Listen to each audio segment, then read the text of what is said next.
Fala rapaziada, sejam bem-vindos a mais um Pé Rachado Podcast. Eu sou Emanuel Dalbian. Fala meus viriricos, quem tá na voz aqui é o Renateira. E hoje estamos com um baita convidado, né, Renato? Hoje é um cara de responsa. Se ficar falando aqui um pouco do trabalho dele, vamos fazer um podcast de uma hora só pra falar sobre ele. André De Luca. Valeu, gurizada. Obrigado aí pelo convite. Eu, como um legítimo cuiabano pé rachado. Pé rachado, não é pau rodado não, né? Não, eu sou de Chapecruz.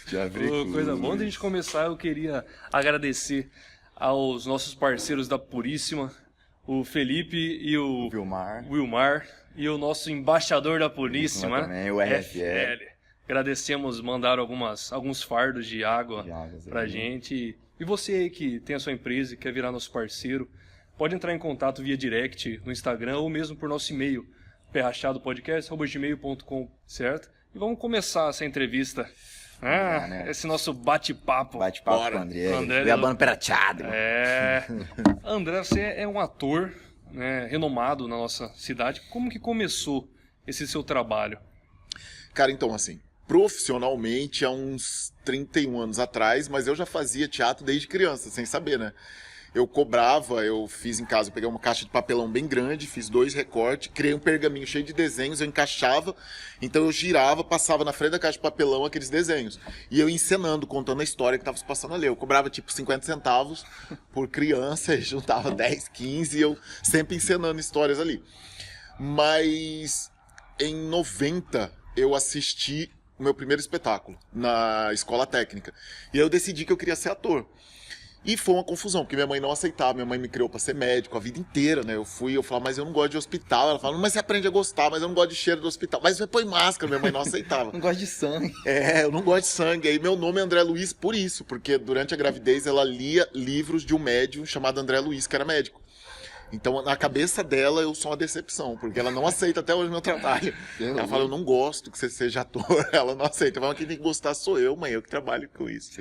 Tem que bolar um ator médico, então, é um personagem médico, eu vou fazer pra ela uma série. Essa é homenagem a você, exatamente. Não fui médico, mas tô atuando pra senhora, né? Pelo menos dá pra dar uma fingida aqui. Sim, aquele velho Miguel. Então, não foi fácil no início.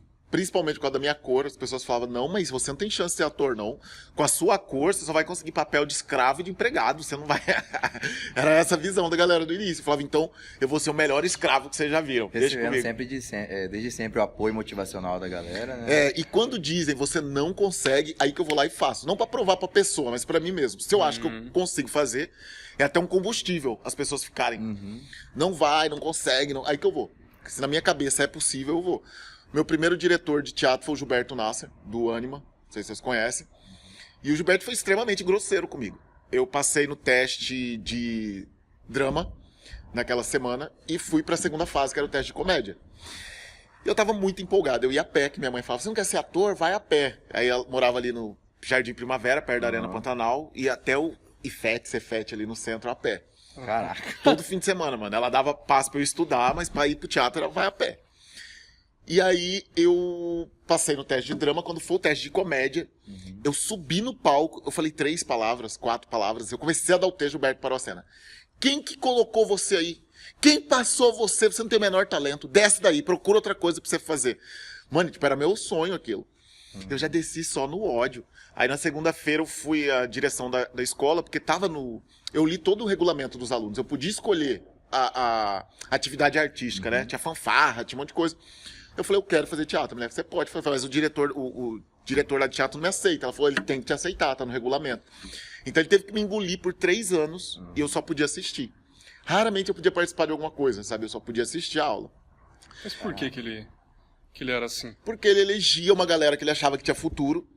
E aí ele tratava muito bem essa galera, ele incentivava. E a galera que ele achava que estava ali de forma... Sem a vontade dele, ele não nos queria ali. Mas a gente queria estar ali. Então ele não tratava tão bem assim. A gente teve um episódio desgastante. Depois eu considerei Gilberto um amigo. Uns 5 anos depois, eu já fazendo sucesso, ele me chamou pra ser jurado do festival dele, do Fest Anima. Eu não aceitei na época, mas fui lá assistir. Porque eu sou desse que às vezes guardo um mago, sabe? Guarda rancor. Eu não esqueço, não. E aí a nossa situação ficou de boa. Ele virou secretário de cultura do Pedro Táxi. E ele falava que era a melhor gestão, que a cultura era incrível. E não era, não tinha nem verba, os museus todos fechados. E aí eu fui entrevistá-lo de Almerinda. E foi uma sessão de desrespeito. Ele me desrespeitou muito. Ele não queria chamar a personagem pelo nome. E na entrevista eu tive que lembrá-lo, que ele me ensinou isso, que personagem é personagem, ator é ator. Eu tive que lembrá-lo os ensinamentos de 30 anos atrás. Durante a entrevista, ele queria me destratar porque eu tava batendo na questão do governador. E ele misturou tudo. Ele era secretário do governador, rodou todo mundo e muito bem rodado. Eles mereciam rodar mesmo. E foi meu último contato com o Gilberto. Ele foi extremamente grosseiro comigo. Eu vi, guarda-máquina. Mas infelizmente a gente rindo assim, mas é complicado, né? Porque acho que ele tinha alguma coisa com você de cara, né? Você tinha feito alguma coisa, algum trabalho que ele não tinha gostado? Não, eu tava começando assim, sabe? Isso era há 30 anos atrás. Eu tava começando. Ele era meu professor de química. Eu lembro que teve um aniversário dele que nós fizemos cota e eu fazia bolos naquela época, né? Eu fiz o bolo do aniversário do Gilberto. Eu lembro que vinil era febre, assim. A gente juntou, fez cota, compramos um vinil pra ele, acho que é de Roberto Carlos. Acho que ele é louco por Roberto Carlos. E, enfim, e nada agradava Gilberto. Gilberto era muito grosseiro, era muito pá virada comigo. Foi depois que eu fui pra fora, que eu comecei a trabalhar, que mudou, que ele começou a me tratar bem. Não, foi depois de todo o trampo. Começou a ver o reconhecimento, né? Exato. Mas demorou pra eu ser reconhecido aqui. Eu tive que ser reconhecido fora e voltar. Depois que eu trabalhei na Globo, fiz participações em novelas, minisséries. Aí sim a galera começou a me olhar com outros olhos. Mas demorou. E como que foi essa participação fora? Você chegou aí pro Rio de Janeiro, né? Eu morei 10 anos praticamente lá, no Rio. Eu fui na época com R$500 em 2000. Só conheci um amigo lá, que era o Jaderson. Ele arrumou uma vaga no apartamento. Uma vaga no apartamento é você dividir um quarto com um monte de gente. Nesse caso, eu dividia só com ele. Era uma beliche, então eu tinha uma cama.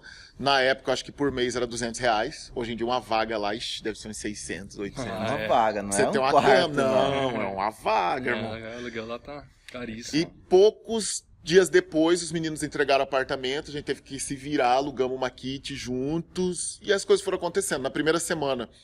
O meu dinheiro acabou, meus R$500. E aí Você foi cara a tapa. Eu fui assim, tipo, vai dar certo. Eu ponho uma coisa na minha cabeça, mas vai dar certo. Mas não tinha nada. Trabalho, venda, tá certo. Tinha nada. Mas como que você pensou nisso? Você tava fazendo já seu trabalho aqui, né? Eu tava fazendo meu trabalho aqui, eu tinha formado na faculdade em Direito, eu tinha advogado por 1 ano. E aí eu tinha... Nesse período você largou mão de atuação? Não, sempre atuei. Atuando. Foi o teatro que pagou minha faculdade. Eu fiz na Unic, Direito. Porque eu passei em odonto, passei em direito, mas não queria fazer nenhuma. E aí minha mãe escolhe uma das duas, eu vou pagar. Eu falei, mãe, eu não quero. Não, mas você vai fazer. Eu não criei você pra você fazer teatro nem cinema, você vai fazer. Então eu formei por ela, não me arrependo. Na metade do curso eu já não suportava. Tinha uma professora nossa que todo mundo tinha medo, Maria Erotides. Tinha saído um Globo Repórter sobre ela, juíza em Cuiabá com pulso de homem, ela era super temida, né? E ela me amava, assim. A gente se dava muito bem, eu não sabia o porquê. E eu tirava altas notas dela, não que ela facilitava pra mim. Eu me empenhava, mas todo mundo tinha medo dela e eu não. Aí, uns 15 anos depois, eu encontrei com ela na UFMT num prêmio. Eu fui receber um prêmio Macário, para os destaques negros. E ela ganhou o prêmio, ela não é negra, mas ela ganhou pela contribuição aos negros, digamos assim. E eu sentei do lado dela. Eu falei, professora, a senhora lembra de mim? Ela, claro que lembra. Eu falei, por que a senhora facilitava a minha vida na faculdade? Eu nunca facilitei, você merecia tudo. Mas ela era minha fã, ela me acompanhava e tal. Então a faculdade foi um momento bem complicado, porque eu não curtia fazer, mas não me arrependo não. Hoje, para analisar contratos, ajuda muito. E dá um peso quando você fala, eu sou formado em Direito. A galera já dá uma segurada, né? Mas você nem chegou a fazer a prova da OAB? Não, eu estagiei, eu trabalhei por 1 ano como advogado, sem a carteira da ordem, no escritório do Flávio. Fui para umas 3 audiências, já posso falar isso, como eu usava a carteirinha de estagiário. E rolou. E me dei bem, velho, mas eu não era feliz. Eu não gosto de lidar com prazo, não gosto de lidar... Mas a questão artística ajudava muito nas audiências, sabe? Eu era bem desenrolado para falar com o juiz. Às vezes faltava conhecimento, mas sobrava cara de pau. Tinha o jeitinho brasileiro, tinha a malandragem, você né? encerrou o Direito... Você trabalhou um pouquinho na área e nesse curto período você decidiu ir pro Rio. Eu fiquei esse 1 ano e foi o ano mais infeliz da minha vida, sabe? Eu era muito triste. Eu falei, cara, eu não quero essa vida pra mim. Eu ganhava relativamente bem, mas eu não era feliz. E eu lembro que um dia eu tava meio gripado, assim, tava com uma sensação que tava gripado, passei mal de manhã no escritório, falei, Flávio, eu quero ir pra casa. Eu não vou aguentar trabalhar à tarde, ele me liberou. Aí eu cheguei em casa, eu morava no Terra Nova, E eu morava no 4º andar, eu cheguei, aquele mal-estar, deitei na cama, eu lembro que o meu teto era todo chapiscado, assim, né? Era o teto lá. E aí eu comecei a perceber que meus sentidos estavam muito aflorados. Eu consegui ouvir os moleques jogando, tem um campo de futebol assim ao lado, eu consegui ouvir cada chute na bola, os gritos, eu ouvi alguém subindo no 1º andar, assim. Eu falei, cara, o que tá acontecendo comigo? Eu tava parecendo um mutante, assim, sabe? E aí eu comecei a ouvir, eu falei, cara, é minha namorada. Eu tava namorando com a Fábia, ela morava no apartamento de frente pro meu, a mãe dela me odiava. E aí eu ouvi, falei, cara, é a Fábia subindo. Aí ela bateu na minha porta. Do jeito que ela batia. Quando ela bateu na minha porta, eu fui levantar, eu senti que o teto aproximou. Eu tive meu primeiro deslocamento, assim. Eu saí do meu corpo. E eu aproximei, assim, aquele chapiscado chegou muito perto do meu olho. E quando eu olhei, eu tava deitado, com o olho aberto, assim, na cama. E eu falei, cara, eu morri. E eu me joguei de novo. E o meu corpo, eu fiquei com cãibra, eu não conseguia mexer. Fiquei chorando, com o olho aberto. E aí, quando eu peguei o celular, assim, que eu consegui mexer, eu liguei pra minha mãe, porque eu achei que eu tava morrendo, né? Aí eu falei, mãe, eu te amo. E eu tô indo embora pro Rio. Eu falei, cara, se eu morresse hoje, eu ia morrer muito infeliz. Não fiz nada, e o meu sonho é lutar lá. E o meu amigo tava lá no Rio. E foi naquele momento que eu decidi. Falei, vou embora. Uma semana depois eu tinha vendido tudo. E fui com R$500. Paguei todas as minhas contas, viajei 500.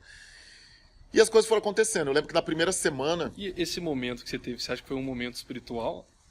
Cara, já aconteceu algumas vezes depois. É espiritual, eu acho que existe esse deslocamento. É como se a alma saísse do corpo, digamos assim, de uma forma bem... na corda, André. Quase isso. Eu levo umas porradas. Você tem algo pra ti, algo a mais. Eu levo umas porradas. Depois eu posso contar do meu suicídio, como que foi também, que é algo que eu sou considerado um milagre, né, pelos médicos.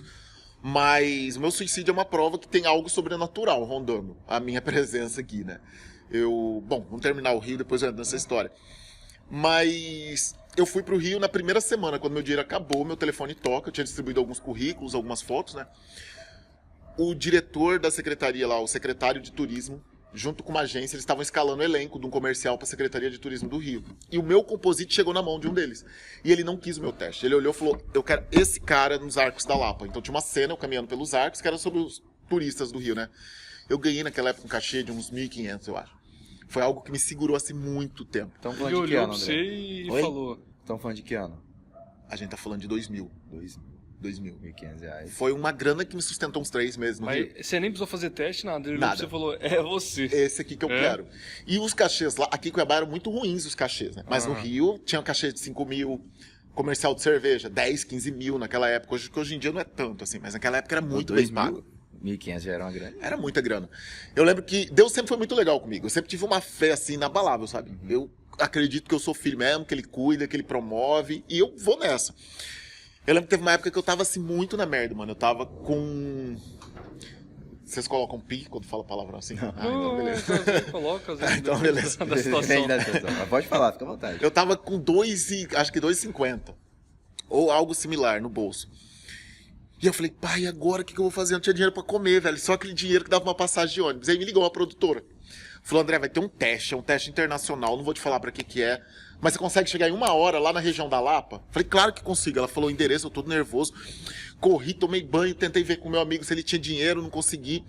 Falei, mano, eu vou. Eu volto a pé, mas eu vou. Aí, primeiro ônibus que eu vi, eu já atrasado, primeiro ônibus Lapa, eu entrei, assim, né? Na metade de Botafogo, o ônibus entrou pro bairro. Aí eu cheguei, o moço não tá indo pra Lapa? Ele, não, a Lapa é na volta. Vai dar a volta não sei aonde, Caxambi, não sei o quê, Zona Norte. Aí na volta, passa na Lapa. Eu falei, não, mano. Desci lá e fui correndo.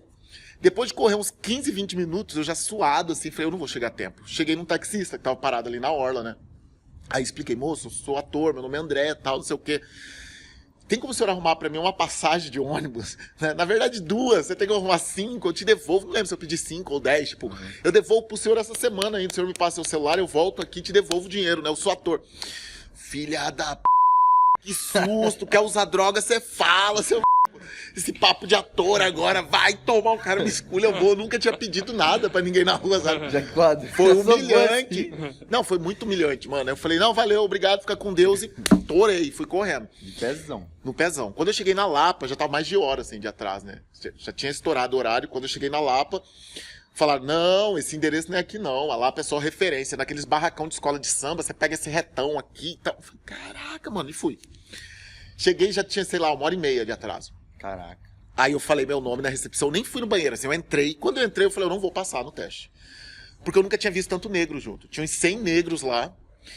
E de todo tipo que você imaginar. Negro de olho azul, negro de olho verde, negro black power, rastafari, 2 metros, um anão. Tinha tudo que é negro. Eu falei, mano, eu sou só mais um neguinho aqui no meio desses negros. Não vou passar. E no Rio, negro cabuloso, né, mano? Uns bombadão. Eu falei, não vou passar. Mas a maioria é carioca. Tudo carioca, né? Só falando falei, aí, não vou passar, é. E aí eu cheguei, antes de eu ir no banheiro, antes de beber água, qualquer coisa, eu cheguei e chamando atenção. Porque minha roupa, se fizesse assim, mano, caía suor. Eu transpiro muito, meu metabolismo é muito acelerado, né?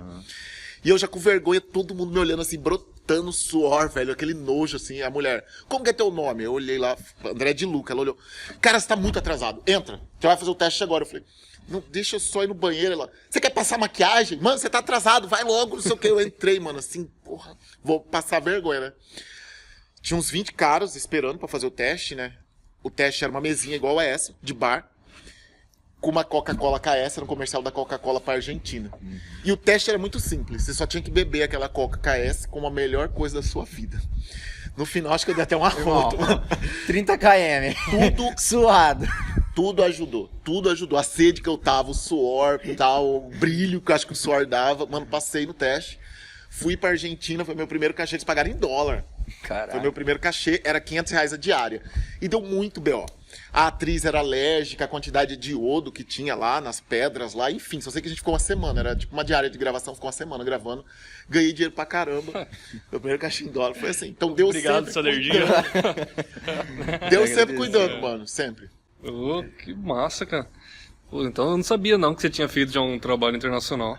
Já fiz, eu acho que eu já fiz alguns, porque eu morei um tempo na Europa, né, então eu já participei de festival fora, já fiz alguns trampos internacionais. Pô, que bacana, cara. E quase não chega isso, né, pra gente aqui, né? Foi a mesma coisa que a gente conversou com o Butaca. Sim. Ele recebeu prêmios internacionais aí. Sim, ele não Mourão, chega aqui, sim. né? E Mano, a gente não tem até esse chega, mas pra quem tá muito interessado, fica pesquisando, entendeu? Porque até sai, a mídia até divulga os sites. Eu lembro que na época rolou um barulhinho na televisão, e tal. tem que passar em tudo, aí né, nem mano? É o que não dá um destaque, como, por exemplo, um time de futebol, Sim, entendeu? não tem. A galera aqui não... Mas a gente vibra com cada conquista dos colegas, né? Com certeza. Tem muita gente que torce contra, assim, do meio mesmo, né? Pra mim foi uma grande surpresa. Como eu falei da tentativa de suicídio, eu sempre tive vergonha de falar sobre isso, mas agora eu falo claramente, porque muita gente, ainda mais nesse momento de Covid, de pandemia, muita gente tá se matando. Ontem mesmo, o Muvuca, vocês souberam do Muvuca. Jornalista. O jornalista. O Muvuca, meu amigo, velho. E surtou, feminicídio, você vê aí o machismo também. O Muvuca, no momento de surto, deu 2 tiros na ex-mulher, porque não aceitou o divórcio, lá em Tangará da Serra. Um no peito, na barriga, e depois deu um tiro na cabeça. E disse que foi massa encefálica dele pra todo lado, velho. O Muvuca é meu amigo. E, enfim, é uma dor, uma tristeza pela perda dele. Ele faleceu ontem, acho que a mulher tá viva ainda. É uma decepção muito grande por ele ter feito isso com uma outra pessoa. É um mix, sabe? Um mix de coisa assim. Você não... Você fica sem saber o que falar. Porque o que eu não vou fazer. apagar tudo que a gente viveu, minha amizade com ele. Minha amizade com ele começou uma confusão no Facebook. O Muvuca fez uma enquete pra saber minha sexualidade. Ele foi casado com mulher, ele tem filho, falam que ele come homem desse jeito. Aí eu queria saber qual que é a sexualidade dele, né? Aí eu fui lá, um monte de jornalista me marcando, jornalista xingando. Eu lembro que a Lid Barros, uma amigona minha, entrou, xingou, e todo mundo me marcando. Eu entrei lá e falei, mano, o que você quer saber da minha sexualidade? Você quer que eu te coma? Não como gente feia não, sai fora. Foi assim que a gente ficou amigo, foi assim que eu fiquei amigo do Muvuca. Teve uma época que eu tava muito quebrado, eu tinha uma Canon 5D, e um amigo durante uma gravação derrubou a Canon, mano. Estourou uma lente 24-70, que custou 7 mil na época, e quebrou o corpo da câmera. E era meu instrumento de trabalho. E aí o Muvuca chegou e pagou o concerto, acho que foi 2 mil. Ele pagou o concerto, eu fiquei de gravar um vídeo pra ele, eu ia filmá-lo quando ele saísse candidato a deputado, e nunca aconteceu. Então eu fiquei com esse débito com o Muvuca, eu fiquei devendo ele esse vídeo aí. Vou pensei em fazer um documentário sobre a nossa relação, sobre ele, né? Mas vai ter que mostrar o desfecho. Infelizmente. E voltando à história do suicídio, mano, chegou uma época que, logo depois da eleição do Bolsonaro, era muita coisa acontecendo ao mesmo tempo. Teve um racha na minha família, eu comecei a me sentir muito só. Eu perdi minha filha 10 anos atrás. Então, assim, foi muita coisa junta. Ia chegar aos meus 42, eu tava numa depressão que agravou muito. E aí eu decidi que eu queria morrer. Eu falei, eu não quero chegar aos 42. Faltava 2 semanas e pouco pra eu fazer 42 anos, eu decidi morrer. E eu falei, não quero pular de nenhum lugar, não quero dar tiro, não quero cortar pulso. E aí eu decidi parar de comer e beber água. Fiquei 2 semanas. E eu não morria, mano. Eu fui ficando cor e osso. e eu não conseguia mais comer e beber água. Às vezes eu molhava, porque começa a doer muito aqui, resseca muito, né? Começa a rachar tudo. E aí eu molhava, às vezes, a boca, mas não engolia.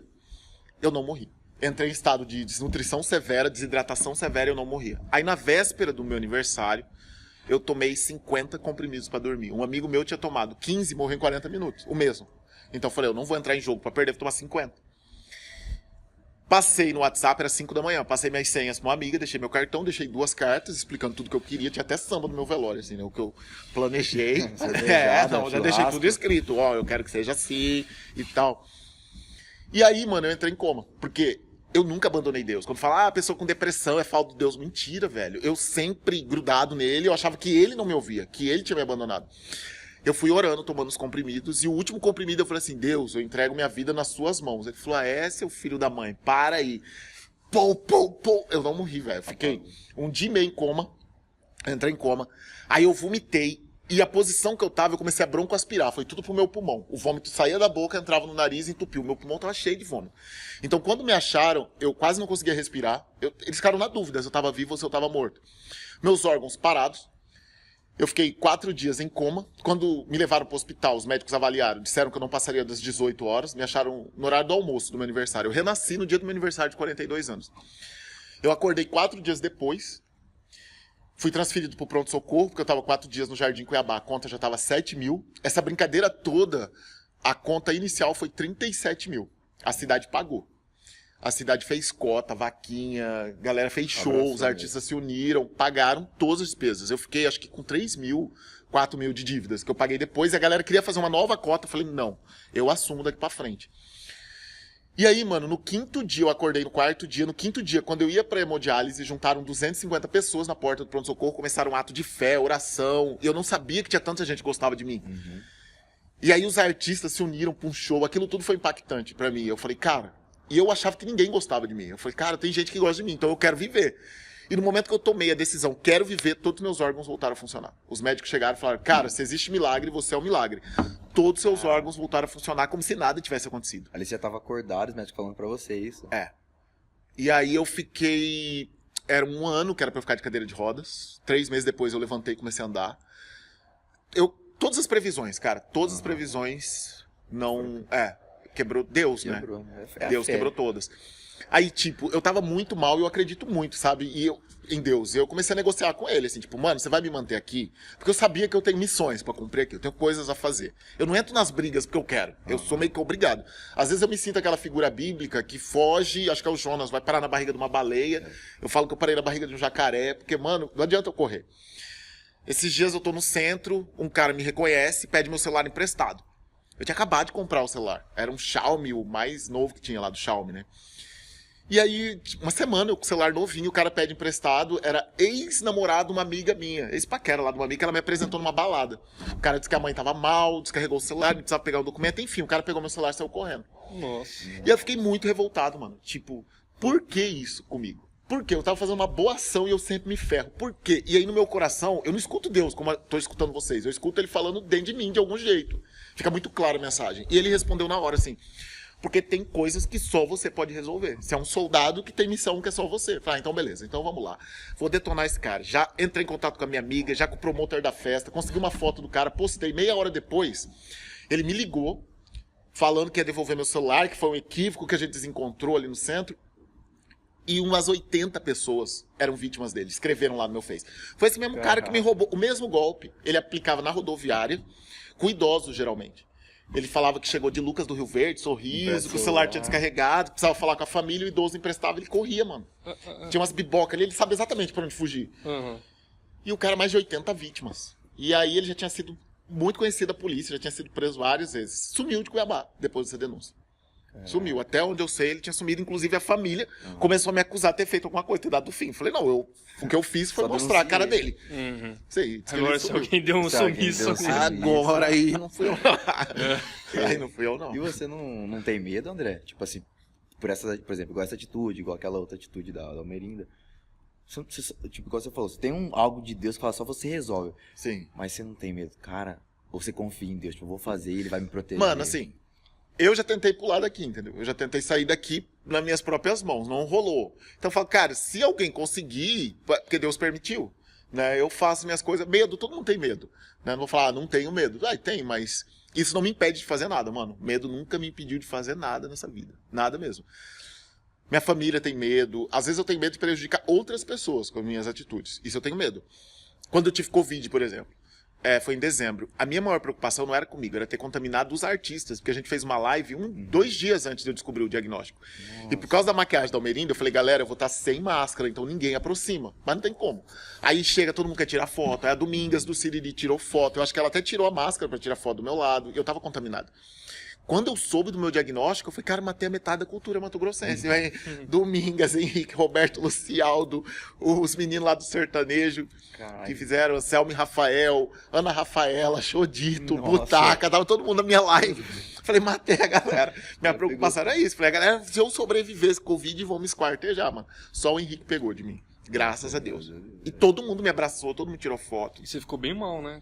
Com o Covid, né? Chegou a ser internado? Né? Não cheguei a ser internado, mas eu fiquei mal. E o meu me afetou neurologicamente, assim. Minha cabeça ficou muito zoada durante. E eu não tinha ouvido ninguém falar até então. Depois que eu descobri que é normal, ele afeta grande parte. Acho que 30% de quem pega afeta a cabeça, assim, neurologicamente. Você começa a esquecer, você troca palavras. Parece que você tá com, sei lá, algum tipo de doença. Você tem um...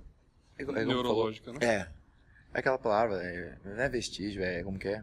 O que quando fica sequelas? Sequelas, né? Então, eu, depois de um mês que eu tive Covid, eu não conseguia andar do meu quarto até a cozinha lá de casa. Eu chegava do quarto à cozinha, parece que eu tinha corrido uma maratona, eu chegava na cozinha, meu coração, eu falei, cara, eu vou ter um infarto. E aí eu procurei uma clínica quântica, que é a ECHAD, que quase ninguém fala, porque não pode divulgar, porque não é uma medicina convencional, né? É baseado na física quântica. Então eles falam que nosso corpo é feito de energia e que as doenças desequilibram a energia. Então eles colocam aparelhos que vão reequilibrar a energia do teu corpo. Eu fiquei 1h40 segurando um aparelho que passa uma corrente elétrica, mas não é um choque. Você sente que tem uma corrente, um formigamento, mas não é choque. Eu fiquei 1h40. Você fica igual besta. Tipo, o que eu tô fazendo aqui? Eu saí de lá, eu tinha que tomar antibiótico por 3 meses. Eu não tomei nenhum comprimido. Eu tinha que tomar antibiótico, eu tava correndo risco de trombose, um monte de coisa. Mano, 3 dias depois eu voltei pra academia. Porque a minha preocupação é quando eu posso fazer exercício físico. Cara, nas condições que você tá, sei lá, vai ter que esperar uns 3, 4 meses. 3 dias depois que eu passei pela clínica quântica, eu voltei, acabaram as sequelas. Como eu tenho programa de entrevista, eu lembro que o primeiro programa após o Covid, as palavras sumiam da minha boca. Eu queria falar e não conseguia. Não lembrava? Trocava, Tipo, eu queria perguntar, a gestão Emanuel Pinheiro. Aí eu falei, como é o governo Emanuel Pinheiro? Tipo, o governo eu usaria mais pro Mauro, né? O Emanuel seria mais gestão, a palavra correta.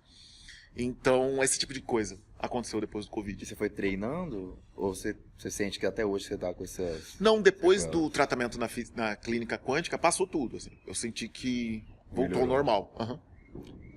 Que louco, né? Eu já tinha ouvido falar, teve até um amigo meu que a mãe e a irmã foi fazer esse tratamento. Eles pegaram Covid e aí depois ficou um pouquinho com falta de ar e tal. E foi lá também, disse que voltou. Excelente. Volta. Não é um tratamento barato, porque são equipamentos que ele traz do Japão, que ele traz de fora. A história do Dr. Jonas parece que ele tinha uma loja de carros em Cuiabá e a filha dele pegou uma doença que ninguém conseguia tratar aqui. E parece que para medicina não teria jeito. O caso da filha dele. E ele foi pro Japão, foi estudar a medicina quântica. Hoje em dia ele tem a própria clínica, ele salvou a filha. E aí ele tem a clínica dele. Eu fui lá a primeira vez porque eu não conseguia dormir. Eu entrei num surto de ansiedade durante a pandemia, preocupado com a vida dos meus parentes, a minha, trabalho. Eu fiquei 2 semanas sem dormir. Eu não conseguia dormir de jeito nenhum. E aí começou uma dor de cabeça, junta tudo, cansaço, você não dorme. E era uma dor de cabeça muito aguda, não passava com medicamento. Aí eu fui lá. E aí ele me colocou num aparelho que é tipo uma bacia de água com 2 arames, você põe o pé, vocês já viram isso? E aí começa a sair sujeira. Assim, a água fica marrom, parece... É um detox que você faz. A água parece barro. A minha primeira dava vergonha, assim, parecia um barro. E a aí... sujeira sai... Pelo pé. Do pé. Isso. E a água fica muito suja. Você pode estar com o pé limpinho, entendeu? Então ele põe um programa lá que vai tirar metais pesados do teu corpo. E aí sai na água. Cara, eu cheguei em casa, apaguei. A dor de cabeça sumiu, assim. Cheguei em casa, apaguei. Então eu comecei a acreditar, porque eu fui lá com dúvidas. Já tinha mais de 2 anos que me chamavam pra ir lá. Eu falei, mano, isso aí é trambique, né? Esse trem aí Você quer tirar meu dinheiro. E não é barato. Mas funciona. Funcionou. Comigo funcionou e muito. porque essa Covid ela é muito psicológica, mano. Eu sempre falo. Porque, por exemplo, eu fiquei ruim também. Né? E aí, e que eu falo assim, psicológico, porque... O psicológico abala muito. É, isso que eu tô falando, abala bastante. Sim. Quando eu fiquei ruim, fiquei ruim mesmo. Sim. No quarto e tal, e eu passando mal, achando que ia morrer também. Aí do nada algo falou assim, calma, respira. Aí eu fui parando aquela adrenalina e tal, e fiquei de boa. É porque a ansiedade vai só agravando. Porque você pega uma gripe, você machuca o pé, uma coisa, você sabe que você vai melhorar. Você sabe que daqui a... Mas o Covid não. O Covid, você sabe que você pode dormir bem hoje, amanhã você pode acordar com seu pulmão completamente comprometido, com falta de ar. Então você sabe que é uma doença que é imprevisível, a Covid. Por isso ela abala tanto psicologicamente. Né? As mães mesmo, a Marina, minha colega Marina Martins, que era da TVCA, agora é do Play Agora, ela teve Covid, eu senti que ela com neném, sabe? Isso psicologicamente abala bastante. Então nossa preocupação era sempre manter Marina bem, você vai ficar bem, você vai ficar bem. Tem que ter aquele apoio, né? Você tem que mandar mensagem. E é um preconceito, né, gente, com quem tem Covid. Eu senti isso porque eu peguei bem na véspera do Natal. E eu decidi fazer o teste porque começou uma coriza. E eu ia encontrar com uma irmã minha que tentou engravidar. Ela tenta engravidar há mais de 10 anos. Ela tá com 45, ela é mais velha que eu. E ela engravida no meio da pandemia. Ela engravida o primeiro filho no meio da pandemia. Eu falei, O que não faltou foi gente engravidando nessa pandemia. Parou de assistir TV aí. Aí ela engravidou no meio da pandemia. E aí eu falei, cara, a gente vai passar o Natal juntos. Eu tenho 3 idosos, minha mãe e meus 2 tios. A minha irmã grávida, uma gravidez não tão fácil. Minha sobrinha nasceu antes da hora. E eu falei, eu vou fazer o teste, que eu tô com a coriza. Era só uma coriza, mano. Eu fiz o teste positivo. Nossa. E aí eu senti que as pessoas não querem chegar perto, né? Você tá com Covid... E eu peguei em dezembro, então eu me senti abandonado, velho. Aí alguns amigos começaram, eu escrevi, pô, tô me sentindo abandonado, aí a galera começou a... Mandar mensagem. É. Mas você morava sozinho ou que você... Eu moro sozinho. Ah, Eu ainda moro bem que você é sozinho, né? Se Sim. isolou, se fosse em casa, Sim. aí já rola aquele... E aí minha família toda naquela coisa de Natal, Réveillon, eles meio que esqueceram de mim, sabe? Eu fiquei 14 dias mal e nesses 14 dias eles levaram comida pra mim 2 vezes. E quando você tá com Covid, você não tem força pra sair da cama, ir lá cozinhar... Eu lembro que eu entrei no carro, assim, eu entrava no carro e eu tinha uns apagões, assim. Eu chegava no centro e eu não sabia como eu cheguei até o centro. Às vezes eu ligava o carro, eu ficava olhando pra parede, olhava no relógio, é 9 da manhã. Aí eu olhava pra parede e de repente olhava de novo, 9h30. Eu ficava meia hora, como se tivesse, como se tivesse sido uma piscada, assim. Então o Covid no início me causou esse tipo de problema. Foi bem pesado. Nossa. Mas vamos mudar um pouquinho esse assunto. Covid aí, que Tá viajando, tá maluco. Largar de falar de Covid, né? Vamos falar de coisa boa. Ô, André, eu tava vendo alguns trabalhos seus. Você tem um trabalho que é uma família toda com linguajar cuiabano, né? Isso. Esse é do Lil Arruda. O Lil Arruda. foi o principal artista mato-grossense de comédia, uma grande referência, né? O Lil faz todo o resgate do linguajar cuiabano. Na época dele, Cuiabá estava sendo tomada pelos sulistas e a galera tinha vergonha do sotaque. E o Lil tinha formado no Rio, acho que em jornalismo, ele volta para Cuiabá e pega esse cenário, onde o cuiabano estava coado, com vergonha, o sotaque era motivo de deboche, e o Lil vem, ele tinha acho que 40, 60 personagens, mas essa família, que era a família da comadre Inhara, veio para fazer esse resgate do linguajar. Após a morte do Lil, uns 15 anos depois da morte do Lil, acho que já tem 20 e pouco, um produtor estava com uma grana e ele não conseguia fazer um espetáculo sobre o Lil. E havia uma história que é uma maldição, ninguém consegue fazer Lil Arruda, né? E aí ele falou, olha, eu tô com esse projeto, eu tenho que devolver o dinheiro, sem um mês eu não consegui. A FIFA tinha me chamado pro FIFA Fan Fest quando teve a Copa. Eu morava em São Paulo e eles me trouxeram para apresentar na Arena Pantanal. E aí o cara falou, você vai estar aqui, você quer tentar fazer, ninguém consegue. Aí você escolhe um dos 4 personagens. Falei, mano, olha só. Primeira coisa, pra eu fazer, o Lil fazia os 4, né? Então eu não quero fazer só um, não. Se for pra eu fazer, eu quero fazer os 4 personagens. E outro, eu quero mudar o nome da peça. É muito feio o nome da tua peça. Era Lil Arruda e o Linguajar Cuiabano. Falei, parece projeto de escola. Aí eu falei, vai ter que mudar. Se você quiser minha presença, tem que mudar pra Foi um Lil que passou em nossas vidas. Aí ele, beleza, então vamos mudar. E a peça bombou, mano. E aí eu comecei a fazer os 4 personagens do Lil. E já tem uns 5, 6 anos que eu faço. Quais que são os personagens? Comadrinhara, Juca, Gladstone e Ramona. Preparem pra colocar bastante pia aí na tela, porque eu vou fazer um áudio bem famoso do Lil, que é assim... Juca, acorda, merda! Já ia esse homem dormindo até agora, né, bandido? Acorda, Juca! Passa, Tchulin! Juca, olha, acorda! Ainda tem um pouquinho de pinga aqui pra você, pau de fumo! Tá, merda, gente, não pode nem dormir. Triscou na cama, já tá essa mulher te amando, vou, te parece trombada de caminhão. Trombada de caminhão, merda. Ramona, acorda, menina cretina. Menina, eu vi a hora que você chegou, viu, rapariga? Eu vou tintar seu cabelo, corna. Olha, eu vou enfiar 2 ovos quentes no teu cheiro, corna. Gente, o que tá acontecendo? O Atis diz é p*** que pariu. Gladstone, guri. Você já tá cagando, guri. É, minha irmã, fica frau, coroa. Fica frau, tio, merda. Então essa é a família do Lil. Bem tradicional. Tradicional. Tradicional. É tradicional, só Lembrou as vó cuiabana. Rapaz, só as vó brava batendo, isso é muito doido. E eu fui orientado, eu lembro que uma cineasta conhecida, não vou falar o nome dela, mas é minha amiga, ela entrou em contato comigo e falou, não faça. Não faça porque você não dá conta. O Lil é único, e realmente o Lil é único. Eu nunca tentei imitar o Lil. Eu criei 4 personagens inspirados no personagem do Lil, até porque fisicamente nós somos muito diferentes, mas muita coisa lembra. A família, quando foi assistir, falou... Eu via o Lil em cena. Em vários momentos eu vi o Lil em cena. Então, assim, eu tenho que tomar muito cuidado, porque a personagem dele, Ramona, tem a ver com a Almerinda, na questão da sensualidade, essa coisa de ser uma mulher mais moderna, mas não é tão parecida. Ela tem um sotaque de Goiânia, que parece carioca também.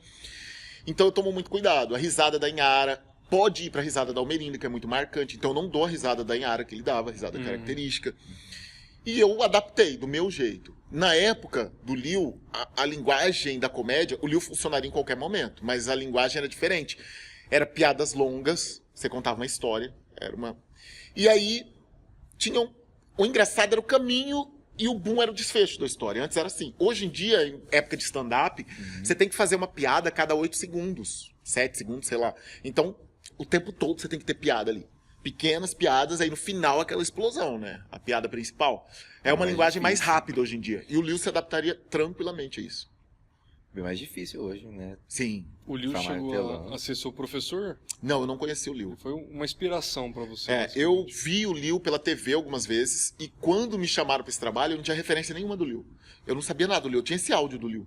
E algumas fotos. O cara chegou pra mim e falou, eu tenho fotos e esse áudio. Eu falei, mano, o que eu vou fazer com isso? Eu não sei como que o cara anda, não sei como que... Não sei nada do cara. E aí eu fui na FPL, que eles gravam tudo que passa na TV Mato-Grossense. Eles têm tudo de sei lá quantas décadas atrás, tudo. E o material, eles imprimiram tudo que tinha de Lil Arruda. Aí eu comecei a escolher, eu quero isso, quero essa entrevista, quero esse vídeo, quero isso. Passei 60 mil pra eles me darem aquele material. Caraca. A gente tinha 20 pra fazer tudo. 20 mil era o projeto pra tudo. E aí não ia rolar. E a gente conversou com o dono da FPL e ele liberou pra mim 3 DVDs. Com a trajetória do Lil, assim. Ele selecionou do jeito dele, entrevistas, coisas do Lil. Mano, aquilo foi fundamental pra minha pesquisa. E eu me envolvi tanto com o Lil, que era em ordem cronológica os DVDs. No último DVD, eu passei tipo uma semana estudando só o primeiro DVD. Uma semana estudando o segundo DVD. Quando chegou no terceiro DVD, era a morte dele. Aí tinha a morte, a mobilização, o enterro, o velório. Cara, quando chegou nos últimos 2 vídeos, que era a morte do Lil, eu tive que ir pra Chapada. Eu chorei tanto que parecia um amigo meu. Parecia que eu era muito amigo do Lil. Né? Eu me envolvi tanto com ele que eu tive que ir pra Chapada, na Vera Holística. Não sei se vocês conhecem a Vera Holística. Não conheço. Que tem uma clínica lá em Chapada, uma clínica holística, né? Ela trabalha com meditação, massagens, enfim. Eu tive que ficar alguns dias com a Vera pra eu acalmar, centrar de novo e voltar a retomar o trabalho. Porque eu fiquei muito abalado com a morte dele. Caraca, só pro DVD. Mas parecia que estava acontecendo naquela hora. Tem essa conexão. A gente sente... Não precisa nem conhecer a pessoa. Exatamente. E se abala com a morte. Exatamente. Quem que é a sua maior inspiração no teatro, André? Cara, minha maior inspiração, Fernanda Montenegro e Paulo Altran. Eu gostava muito, muito, muito do Paulo, acompanhava muito. E Fernanda, uma vez ela veio a Cuiabá. Eu tava no Cena 11 ainda. O Cena 11 foi o grupo que me acolheu. Depois do Ânima, entrei. Flávio Ferreira é meu pai no teatro. Porque ele que me acolheu, ele que falou que eu tinha um caminho, ele que falou que eu tinha futuro nisso. Mesmo se ele não falasse, ia continuar, mas o Flávio... Deu um apoiozinho. O Flávio já era uma figura muito conhecida hoje em dia, né? Dos nomes do teatro mato-grossense, o Flávio tá aí como diretor, o Flávio é um grande paridor, assim como o Gilberto. O Gilberto pariu Butaca, pariu Mourão, então ele tem o crédito dele, né? Apesar do método, ele ser bem grosseiro com alguns atores que ele não gosta. Mas o Flávio não, o Flávio já abraça todo mundo. Esses dois a gente deve muito a eles, porque eles jogaram muitos artistas no mercado. Inclusive, na época que eu era do Ânima, Gilberto dividiu o grupo em 4, eu acho. A, B e C. Então, A era os excelentes, era os maravilhosos, e B já era não sei o quê, C já era o cocô do grupo, e D era, assim, o que não devia estar ali. Tipo, vocês... Eu tava, óbvio que eu tava no D, né? Mas a galera do D era eu, Iandra, Péricles, Giovanni, os meninos que montaram Fúria depois. Toda a galera que ficou no mercado, velho, toda a galera, ele jogou, eu não lembro se a Mazé era do D. Toda a galera que ele falou que não prestava ficou. E toda a galera que tratava ali, sabe, não vingou. Mas essa como se chama, de categoria, Sim. ele deixava explícito? Claro. Na aula, vamos dividir o grupo, sei o que, os melhores. Era meio humilhante. Quem sabe seja um método de ensino dele. É. Tentar desvalorizar quem ele pensa que tem futuro. Ele talvez. vai falar, caramba. Funcionou, então. É 2 ou 1. Ou o aluno fala, eu sou um merda, meu irmão. Ou ele, não, eu sou... Vou ensinar esse cara a falar que eu sou eu, pô. Vou botar o meu Se humilha ou ele não. Eu vou usar de superação eu ouço muito aqui em Cuiabá que eu não tenho perfil, sabe? A galera faz muita coisa, eu entendo a questão do perfil, mas quando você quer também, você cria um perfil. O pessoal fala. Cinema, rola um trabalho legal, né? E aí, tipo, não te chamei porque você não tem perfil. Perfil físico, perfil... Ok, né? Um trabalho que o cara quer um branco, ele não vai colocar um negro pra fazer, né? Tem essa questão do perfil físico. Mas aí tem diretores que eu nunca tenho perfil para nenhum trabalho deles, sabe? Tem diretores famosos que eu já pedi, pô, eu curto seu trabalho, me chama, né? Eu sou ator. Mas eu já sou uma figura que eles acham que eu sou caricato, que eu só sei fazer aquilo, né? Que eu só sei fazer comédia. E não é verdade. Eu consigo transitar em todas as linguagens. De boa. É só focar naquilo. Mas eu trabalho com comédia porque é o que dá dinheiro, mano. E é o que eu me divirto fazendo. Eu gosto de fazer. Por exemplo, quando eu faço drama, eu me envolvo muito. Tem trabalho que me faz mal. Tem trabalho que eu vivencio aquilo. Eu mergulho no que eu tô fazendo, né? Eu lembro que tinha um trabalho do Flávio que era só acidente, que era Zé dos Sonhos, e aí era dividido entre demônios e anjos, a peça inteira. E eu fazia um demônio vestido de anjo. Mano, aquela peça era só BO. As coisas desabavam. Eu lembro que morreu um técnico eletrocutado, não no espetáculo, naquela semana do espetáculo. O cara, no fio de luz, mexendo, encostou lá, eletrocutou. A gente ouvia risada dentro do teatro. Nossa. E teatro é um ambiente que acontece coisa cabulosa. Eu tava em São Paulo, no Next, Teatro Next. E eu lembro que tinha um teatro pequenininho de bolsa, acho que são 80 lugares. Devia ter umas 40, 60 pessoas. Tava metade do teatro. E tinha um casal que tinha uma luz diferente neles, assim. Eles sentaram, eu entrei em cena e aquele casal chamou minha atenção, assim. Tinha uma luz, uma iluminação. O cara muito sério, me olhando. A mulher muito chique, os dois, assim, chiques, ele de terno. Parecia um casal mais antigo, assim. E eles tinham uma iluminação, assim, neles, diferente. E eles sentaram na frente. E a peça, eu sei exatamente os tiros, onde vai funcionar. Os Segredos de Almerinda, eu já faço há 20 anos. Então, eu sei exatamente. Se o plateia não abriu nessa piada, eles vão abrir nessa. Se não abrir nessa, vai abrir naquela. Então, eu sei o roteiro, eu sei conduzir minha plateia. Nada funcionava. Nada funcionava, eu dava os ganchos e mas nada. Mas com esses dois ou com a plateia toda? A plateia toda. A plateia toda. E eles me olhavam muito feio, mano. Um determinado momento da peça, esses dois levantam e saem. Só que a porta era pelo palco, tinha que passar assim do lado do palco. Entrava uma luz. Só que eu não foquei, eu ia mexer com eles e eu não mexi, porque eu ia falar, nossa, o barco tá afundando, vocês estão caindo fora mesmo, né? Mano, eles levantaram, saíram, eu não olhei eles saindo, eu vi eles levantando, passaram na minha frente, não vi eles abrindo a porta, continuei. Quando eles saíram, a plateia desabou. Começou a rir, tudo funcionou, beleza, acabou a peça, cheguei na minha produtora, falei, caraca, você viu aquilo? Parece que a energia daquele casal foi aquele casal sair, a peça funcionou. Falou, não, mas não tinha casal nenhum aí que saiu, não. Aí eu falei, você tá louca? Passou na frente do palco, tava sentado bem ali. Não, essas duas cadeiras, os caras vaziam a peça inteira. Falei, não. Fui no cara que tinha uma bombonière na saída do teatro, né? Tinha que passar por ele, na bombonière dele. Falei, mano, você não viu um casal, a mulher toda elegante, o cara de terno saiu... Não passou. Essa porta não abriu durante a apresentação. Caralho. Então acontece essas coisas no teatro, tem umas energias loucas que vão lá. Aí eu soube que tinha um grupo de freiras, que aparecia no Next... De vez em quando aparece, mas 5 freiras sentam bem na frente e assistem as peças de cara fechada. E é só o ator que vê, né? Ninguém vê, produtor, plateia não vê.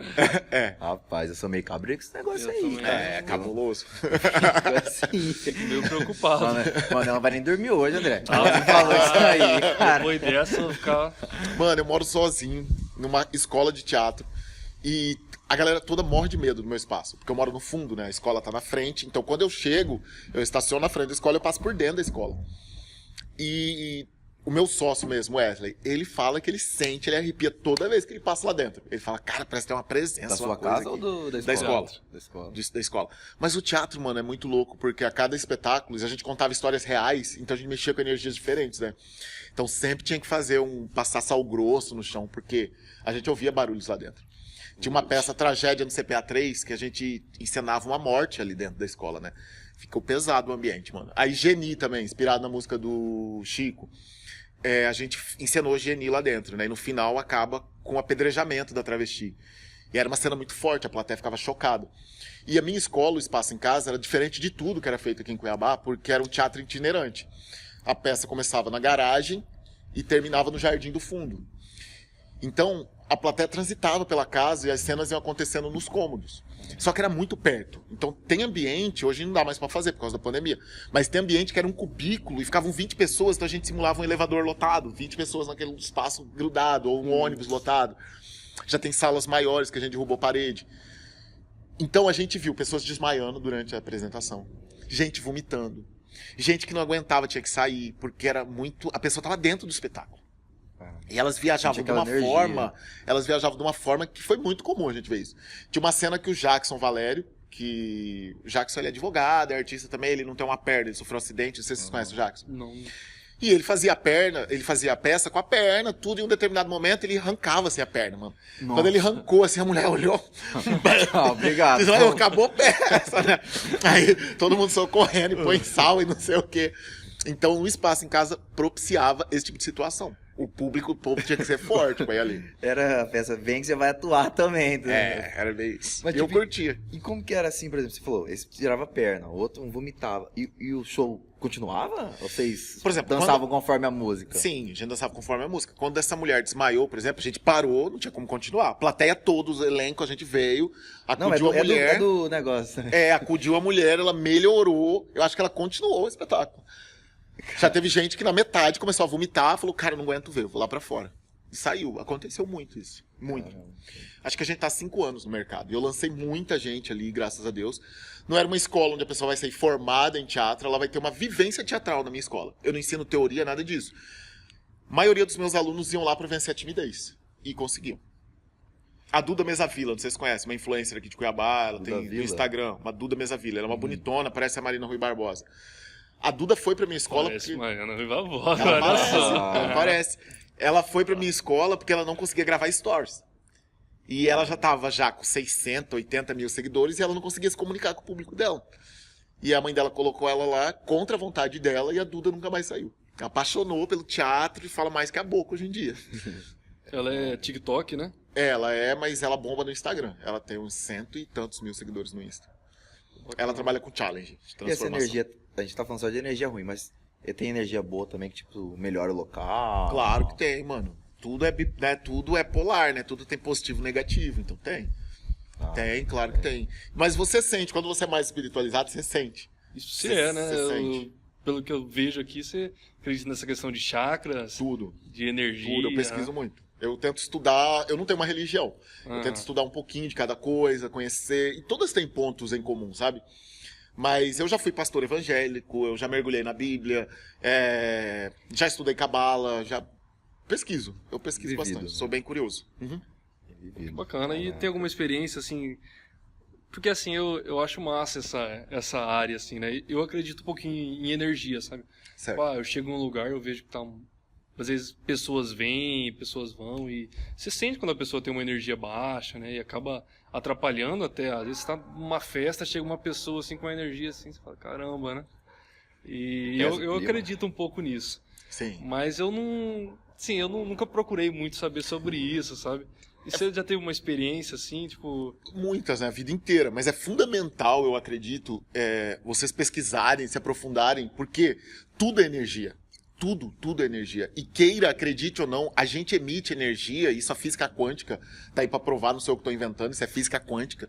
A gente tá emitindo energia o tempo todo, a gente emite onda magnética o tempo todo, a gente lança pro universo através da nossa cabeça, dos pensamentos.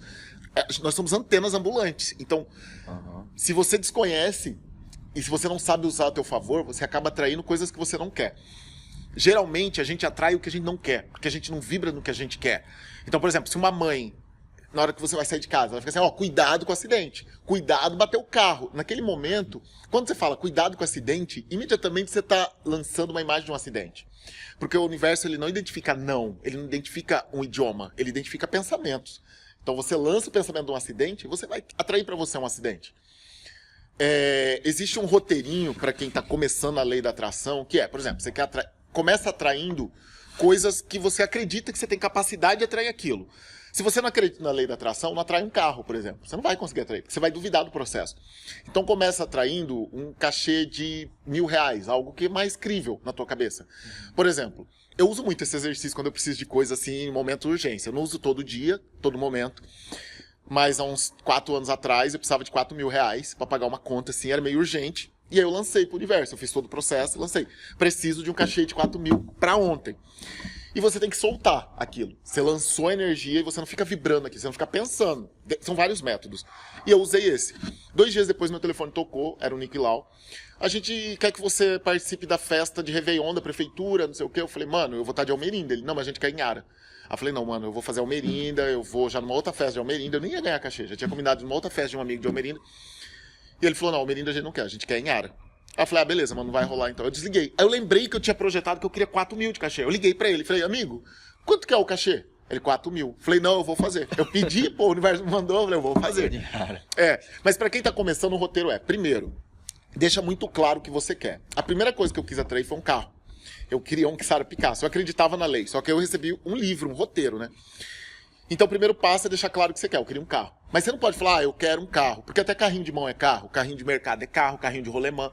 Então você deixa claro. Eu quero um automóvel. Eu quero um Kisara Picasso prata. Primeiro passo. Caraca. Deixei claro. Era o meu primeiro carro. Prata, não é preto. Prata, não. Eu nunca dirigi um Kisara Picasso. Então eu vou pro segundo passo, que é você criar aquela realidade na tua cabeça de uma forma que você acredite. Então eu fiz um test drive, eu já tinha a sensação de dirigir o carro, eu já sabia o cheiro de um carro novo. Eu peguei vários encartes, tudo isso está dentro da segunda etapa. Eu peguei vários encartes, uns 5 encartes do carro. Cada encarte vinha umas 6, 7 fotos do carro. Foto grande, foto pequena. Recortei e espalhei na casa inteira.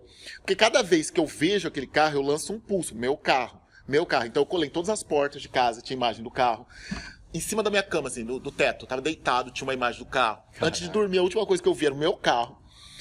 No banheiro, eu tava sentado no vaso, tinha uma foto do carro de frente. Eu tava em pé urinando, tinha outra foto do carro na parede, todas as maçanetas. Então, assim, o dia inteiro eu tava estimulando meu carro tava mandando pulso. E nesse processo, você não pode pensar como esse carro vai ser meu, porque eu não tinha condições de ter. Então, como eu vou comprar algo que custava, acho que 64.000 na época, como eu vou comprar algo assim, se eu não ganho nem 3, 4 mil por mês, né?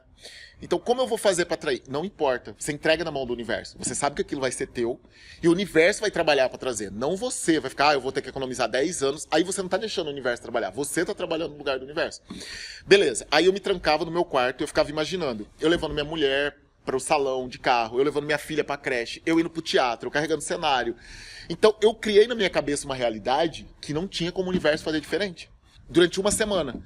Depois de uma semana, eu recebo proposta de trabalho de 2 empresas que cobriam o valor do carro. Eu voltei e comprei o carro uma semana depois que eu comecei os exercícios. Mas a terceira etapa, para a coisa funcionar, é a parte mais difícil, onde todo mundo erra. Que é o receber sem ter recebido. Como assim? Depois de uma semana fazendo os exercícios, eu acordei com a sensação que eu tinha ganho o carro. Era a mesma alegria que se você me desse a chave do carro, você falasse, toma, um carro 0. Você vai ter um estouro de alegria. Você vai ter uma coisa de, caraca, mano, eu ganhei um carro 0. Eu acordei e tive isso. Isso é o receber sem ter recebido. Aí entra a tua fé. Eu acordei, olhei pra minha ex-mulher e falei, cara, ganhamos o carro. Como assim? Falei, a gente ganhou o carro, eu tenho certeza, não tem como. O carro vai chegar. E ela portuguesa, não, isso não é possível, não acredito nessas coisas. Mas não tinha nem fechado os 2 contratos que você falou? Ainda não. Nossa, só putz. Foi, acordei, e aí durante o dia, uma empresa ligou de manhã, a outra ligou à tarde, no outro dia a gente foi e já fechou a coisa do carro, a compra. Caraca. Então, acontece, mano, são 9 leis espirituais. Eu tô falando de uma, que é a lei da atração, né? Então, estudem, porque é importante pra carreira da gente. O meu carro que eu tô aqui agora é um Toyota, e eu tava numa UTI. Eu tinha acabado de tentar suicídio, eu tava numa UTI, não conseguia nem andar, e eu fiz um acordo com Deus, assim. Eu fico. Você quer que eu fique? Eu fico. Mas eu quero um carro também, mano. Eu não quero ficar andando mais de bicicleta, não. Nem tenho mais de bike corpo não pra dá, isso. Não. De bike não dá. Eu quero um carro daqui a um ano. esse aniversário eu passei na UTI. No próximo eu quero passar com carro zero. E eu já deixei claro, eu quero um Yaris branco, perolizado, da Toyota. Caraca. E um ano depois, eu perdoei porque ele me entregou no dia 6. Meu aniversário é dia 5, meu carro chegou no dia 6 de março. Falei, tranquilo, houve um erro aí na entrega, mas tá de boa. Atrasinho, mas... Então quando você tem fé, as coisas acontecem. Que loucura, né? É muito. Eu acho muita doideira isso. É doideira mesmo. Tu fica viajando. Não, é só falar. doideira. Você quer que pega sua blusa ali? Quer que eu pegar? Tá... Não, tá de boa, tranquilo. tá de boa. Eu vi numa reportagem sua que você falava sobre uma serra que tem aqui. Serra do Roncador. E você estava Eu fui contando lá. uma história. Isso eu também achei outra doideira, hein, cara? Conta um pouquinho dessa história aí pra rapaziada. Então, a Serra do Roncador ela é conhecida mundialmente. Ela fica aqui em Mato Grosso, perto de Barra do Garça, 100 km ali de Barra do Garça, sentido Nova Chavantina. Eu fui procurar a Serra pela fama da Serra, onde desapareceu o Coronel Fawcett, que era um pesquisador. Ele desaparece lá com uma expedição, ele, o filho dele, uma expedição acho que 100 homens. E eu falei, cara, eu quero conhecer esse lugar. Eu acampei 30 vezes na Serra. Eu voltei agora 31 vezes para gravar um documentário com uma jornalista de lá. Me convidou para eu contar minhas histórias sobre a Serra. E, cara, é surreal. Só quem vai à Serra e vivencia aquilo consegue entender. Porque eles dizem que o planeta tem chakras, que são pontos de energia. A gente tem no corpo. E como o planeta é um corpo celeste, ele também tem os chakras dele. E falam que Mesma Machu coisa que a gente Picchu... tava falando agora, né? Só que em relação a um lugar, né? Isso. Então Machu Picchu é um vértice de energia, a Serra do Roncador é outro. Todo mundo achava que Chapada mas não é. Chapada tá no paralelo. E... Porto Inferno. Triângulo das Bermudas. Triângulo das Bermudas também. E aí eu fui para lá. E lá o que mais pega são as luzes que aparecem no céu. São as esferas, né? E aparecem muitas, assim. Elas vão chegando, aí pisca, pisca, pisca, vaza. E são trajetórias loucas. Não é satélite, não é avião, não é drone. E eu comecei a frequentar lá uns 12 anos atrás, sei lá. Tem um tempão já que eu fui lá. Eu fiquei um tempo sem ir porque eu comecei a enlouquecer. Tipo, eu não conseguia entender o que estava rolando. Comecei a levar muita gente. As pessoas não acreditavam. Chegava lá, todo mundo surtava. Eu levei um jornalista, o Perlato, da Folha do Estado. Não sei se ainda tem a Folha do Estado. Tinha parado de ser impresso, aí virou online, eu não acompanhei mais. E o Perlato, ele é ateu, não acredita nem em Deus. E aí ele falou, mano, eu vou lá. Mas, se eu não ver nada, eu vou escrever uma matéria falando que você tem problema mental. Posso? Falei, pode, bora lá. E nós ficamos 3 dias. Quando voltamos, ele escreveu 2 páginas sobre a Serra. E o título era, e se as estrelas não forem estrelas? Então, assim, é muito cabuloso. A Serra, pesquisem, que lá é cabuloso. Caraca. Eu dei uma lida quando eu tava pesquisando sobre você, né? Sobre ela. E pessoas falam que vê nave espacial, Sim. que vê assombração, Sim. espírito passando. Sim. E, cara, Eu já vi. que doido. Caraca, deve ver tudo, mano. Sim, eu já vi. Caraca, mas é muito forte essa parada. Quem fala que não acredita nisso. Tem que ir lá, tem que ir lá. Tem que ir lá. Porque tem coisa que a gente tem que ver pra acreditar. só Não adianta acredita contar. vendo, Não adianta contar. A gente tá falando aqui, eu, por exemplo, eu não acredito. Sim. Só acredito quando eu ver. Tem que ir. Ainda essa é a Tem questão. que ir. E quando a gente começa a ver essas coisas, a gente percebe que a gente não sabe nada. A gente percebe que nós somos amebas tentando entender o corpo humano. Uma ameba dentro da gente não vai entender onde ela está inserida. Nós somos isso. Nós somos ameba tentando entender esse planeta. É muito maior que nós. A gente não tem noção do que tem aqui, do que acontece aqui. É muito doido. Mano. Sim. E você pega pra estudar isso, você não para. Não. Você vai descobrindo coisas. Igual essa série do Roncador, deve ter milhares. Tem, você começa tem. a viajar só pra isso. É. Eu mochilei começa muito tempo em busca a disso, viajar. né? Eu já fui a Machu Picchu 3 vezes. Eu mochilei muito em busca do desconhecido. Porque Mas eu você- percebi de que uma eu, resposta? Atrás de uma resposta? atrás de conhecimento, eu percebi que eu achava que eu tinha medo de aranha e cobra, assim, né? Porque eu via cobra, mano, eu paraliso. Aranha, aquelas grandes também, caranguejeiras, assim, eu paralisava. Eu achava que esse era o meu medo, entendeu? Não, eu tenho medo do que eu não sei o que é, de desconhecido. Quando as naves aproximavam, as esferas chegavam muito próximas da gente, assim, eu percebia que eu tinha medo, velho. Eu não sabia o que era. Vai parar aqui e me levar. Era meu sonho, mano, dar um rolê. Mas já foi ou não foi abduzido? Nós vamos descobrir isso numa regressão que eu vou fazer pro documentário lá da Serra que eu tô participando, porque eu desapareci durante uma noite na Serra. Eu não sei o que aconteceu. Eu fui dormir, levantei e sumi por uma noite. E acordei às 6 horas voltando pra cama. Sem saber o que me conduziu, o que aconteceu. E foi um choque. Eu tava com Chabot. Vocês conhecem o Chabot? Chabot é um publicitário aqui de Cuiabá. Não conheço, mas eu também vi já sobre ele. E aí o Chabot tava comigo essa noite. A gente foi a primeira noite, o Chabot surtou na primeira noite, de tanta coisa que ele viu, ele começou a chorar na metade da noite e falou, mano, eu quero entrar, eu não aguento mais ver. Eu falei, não, nós viajamos 700 quilômetros pra ver, você vai ficar aqui comigo? E ele não queria entrar sozinho pro chalé, ele queria que eu entrasse junto. Eu falei, não, nós vamos ficar aqui fora até amanhecer. E o bicho pegou.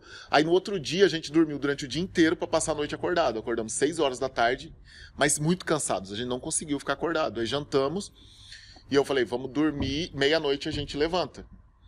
E aí foi o que aconteceu. Eu sumi durante a noite. Eu não sei. E aí eu vou fazer a regressão e vamos ver se eu fui abduzido ou não. Aquela sacanagem que eu queria lembrar. E ele não ficou doido? Cadê o André? Não, ele só percebeu de manhã. Ele só percebeu, todo mundo percebeu de manhã. Porque eu coloquei o despertador, porque foi assim, a gente foi tomar café da manhã e o Maurinho falou, cara, aconteceu uma coisa cabulosa, meia-noite do lado de fora. Eu ouvi um barulho aí na área, e eu saí, eu cheguei até a porta e tinha uma mulher com uma voz muito robótica falando do lado de fora. Eu não tive coragem de abrir a porta, mas eu vi que tinha movimento aí fora. Aí a gente ficou com aquilo na cabeça, porque eu acordei voltando pra beliche, assim, eu tava voltando, deitando de novo, e uma luz muito forte na minha cara. E lá é eternite, assim, né? E eu fiquei com aquela sensação, falei, cara, mas aconteceu alguma coisa à noite, eu não conseguia lembrar o que era. Uns 3, 4 dias depois, meu celular despertou de manhã, e meu celular despertava assim, são 11 horas, hora de acordar. Era o tijolão. E aí que caiu minha ficha. Era o meu celular que tocou lá fora, meia-noite. Eu já tava lá fora quando ele tocou. E eu lembrei, a imagem que eu tenho é do céu cheio de esferas, assim, muitas esferas na frente, assim, da casa dele. E ele ouviu o celular tocando. São 12 horas, hora de acordar. Essa foi a mulher robótica que ele ouviu lá fora. Uhum. E é só o que eu lembro. Eu não lembro mais nada. Meu sonho sempre foi ser abduzido. Eu falo, porra, se eu fui, eu não lembro, como assim? Então a gente vai fazer a regressão. Né? Vamos saber, vai. Caraca, que doideira, hein, velho? É, doideira mesmo. E tem prazo aí que quando vai sair esse projeto? Tá? Cara, tem que sair esse ano. Eu já gravei todas as cenas lá da Serra, agora só tá faltando a regressão, que é aqui em Cuiabá, que vai rolar. Aí, galera, fica ligado no trampo do André. Não, onde que vai sair essa loucura aí pro pessoal ficar ligado? Cara, o documentário da Serra é a Liana que tá fazendo, é uma jornalista, ela também é cineasta, né? Ela tá fazendo, ela mora lá em Barra do Garças. Ela conseguiu verba pra fazer através da lei, acho que o documentário chama Serra do Roncador e seus encontros mágicos, algo assim. E deve ser esse ano ainda, mano, porque é pela lei, ela conseguiu a verba pelo esse edital pra salvar os artistas agora durante a pandemia, ela conseguiu por lá. Que rolou pra galera do cinema também. Rapaz, doideira, hein? Doideira, vai ser massa. Fica ligado que até eu fiquei ansioso agora. Solta logo! Pra ver essa viagem. Pra saber essa viagem. Sim. Tá doido. Rapaz. Vamos voltar um pouquinho Bora, na sua carreira artística. Bora. André, a gente tava falando, pra puxar aquela assunto um pouquinho do bastidores, que antes o André não gostava muito do Instagram, né? Não. Eu queria que você falasse um pouquinho sobre isso. Você teve que vir pro Instagram, não teve jeito, eu né? Eu tive que vir pro Instagram. Mano, mas assim, tipo, eu não gostava do Instagram, eu não gostava da Almerinda. Chegou um ponto que eu anunciei a morte da Almerinda. Eu não gostava. Eu achava péssimo eu ter que me maquiar de mulher pra ganhar dinheiro. Eu lembro assim, de eu maquiando, a casa lotada, 500 pessoas pra me assistir, eu triste. E hoje, pra deixar claro, a Almerinda é sua principal personagem. A Almerinda é minha mãe, é meu pai, ela que paga minhas contas. Não, tem minha mãe que eu amo demais, né? Mas a Almerinda no teatro forte, né? é o meu carro forte, ela é o meu principal personagem, ela que me dá dinheiro, ela que é reconhecida. A Almerinda eu tenho só gratidão, mano. Eu amo fazer. Paga nós. É, porque eu levo 2 horas e pouco maquiando. Então aquilo pra mim era 2 horas de pouco jogada fora, eu não tinha paciência. E maquiar um processo, lápis no olho e não sei o que, aquilo tudo incomoda, né? E hoje em dia eu já tenho prazer, eu tô trabalhando ali, tô maquiando, minha cabeça já tá pensando o que eu vou fazer. Agora, com relação ao Instagram, eu tenho um amigo que é o Fábio Mota, que é um fotógrafo, ele é bem conhecido no meio, só que ele faz nu artístico. Eu falo que o dele é um pornô artístico, porque é bem pornográfico o trabalho do Fábio. Ele trabalha com bondage, shibari, ele amarra a galera nua, né? Aqueles nós japoneses. E ele é bombado, assim. Ele tava com quase 200 mil seguidores. O Instagram tirou a conta dele, ele perdeu, porque ficou conteúdo inapropriado. Depois de anos ele postando aquilo. Ele abriu uma conta nova esse ano, já tá com 30 e tantos, já chegando a 40 mil seguidores, sem fazer esforço nenhum. A galera curte ele. E aí o Fábio falou, você tem que ter um Instagram. Facebook tá farofa demais. Você fica só lá no Face. Eu falei, não, mano, Face já toma meu tempo. E eu tenho um bom engajamento no Facebook, né? Falei, não quero não. Lidar com uma mídia já é difícil. Ele falou, não, eu vou fazer. Ele fez o meu Instagram. Ele tirou, a gente tava bebendo, acho que vinho lá na casa dele. Ele tirou uma foto minha bebendo vinho, publicou. E aí, uma vez por semana, a cada 15 dias, eu postava uma foto assim, mas bem sem cuidado, sabe, mano? Bem qualquer coisa. Postar. E aí foi entrando seguidor, eu já tava com 8 mil, 9 mil durante a pandemia, quando chegou a pandemia. E aí eu falei, eu tenho que focar no Instagram. E aí, 1 ano e pouquinho, eu saí de 9 mil, tô em 63 agora. 63 mil seguidores. Estourou. Esse ano ainda quero chegar a 100 mil, esse ano. Quero bater 100 mil seguidores. É trampo, né? Tem que atrair 40 mil seguidores. Aquele bafão lá do shopping, eu ganhei 2 mil seguidores. Eu ganhei 2 mil seguidores com aquela confusão lá. Conta pro pessoal aí de casa que não tá ciente desse acontecimento, André, como que foi essa... Então, com relação a mim, assim, né? Eu vim numa crescente. Eu perdi um irmão há 2 meses e pouco atrás. Ele pegou Covid, tava com 25% do pulmão comprometido, foi parar na Santa Casa e na UTI que ele tava lá, acho que era Intense Care, não lembro agora, mataram ele por negligência e imperícia. Entubaram ele com 25% do pulmão, furaram o pulmão dele, perfuraram, trocaram a medicação. Enfim, foi uma série de erros que levou meu irmão a óbito, tiraram a chance dele lutar pela vida dele. E eu fiquei muito revoltado, muito revoltado com Deus. E eu falei, por quê? Por que fez isso? Ele falou, porque você tem que resolver a questão dessa UTI.